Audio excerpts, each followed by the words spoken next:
Good morning, everybody. Lee Brower here. Welcome to this week's edition of Meaningful Monday. I am grateful to be here, and I am glad to be here. Let's go big. Let's begin in gratitude. I'm going to go begin in gratitude a little differently. I'm going to share with you a prayer about biscuits.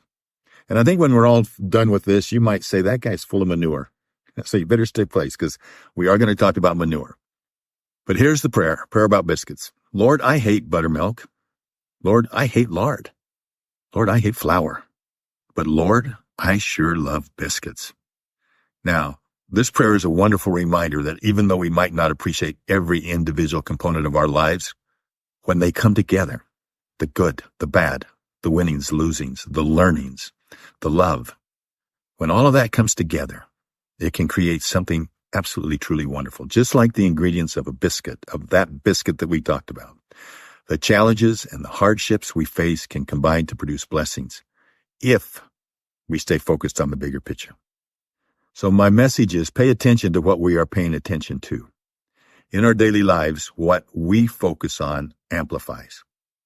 If we constantly pay attention to what is wrong, we end up amplifying the negative. And the media, what do they want us to? They want to just get our attention. They don't care if it's good or bad. But they often highlight the problems around us to capture our attention. Then we have a choice in that moment. We get to remember to focus on the positive aspects of our life, within our families, within our workplaces, and within our communities. It's up to us. I want you to think back to 1898. Oh, I worded that wrong, didn't I? Hey, you're not going to think back to 1898, and don't think I will either. But in 1898, you may not know this, but delegates from around the world, they gathered together in New York to discuss what was considered to be a world environmental disaster. I want you to think about what it was like in New York City at the time. 150,000 horses. They weren't the only capital in the world, major city that had horses everywhere. They were smothered in manure. Think about it. New York City had 150,000 horses. That meant that the city had to manage over 3 million pounds of manure every day.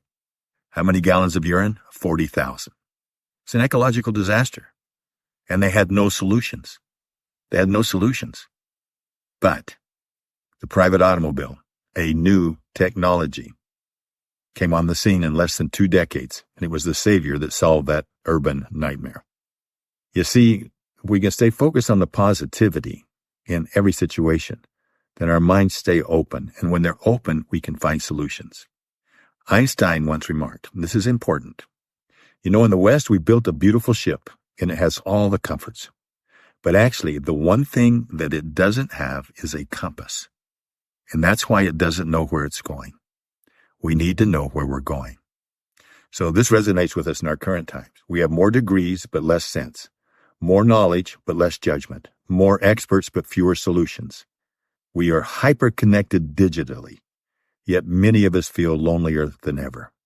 We know how to communicate with people around the world, but we don't know how to walk across the street and have a conversation with our neighbors. So our challenge this week, let's focus on the good. It's powerful and it's contagious. So this week, I challenge you to pay attention to what you are paying attention to. When you find yourself fixating on the negative, shift your focus. You have a choice in that moment. Shift your focus to something positively. Now, get the empowering question.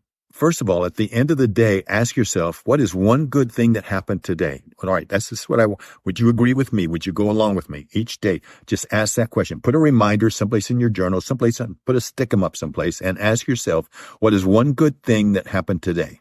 Now, let's get the day started right. And you do that by programming your subconscious mind. And this is a hint, a prompt that I've given you before, and it is, can I be the answer to someone's prayer today? Don't answer it. Let it go.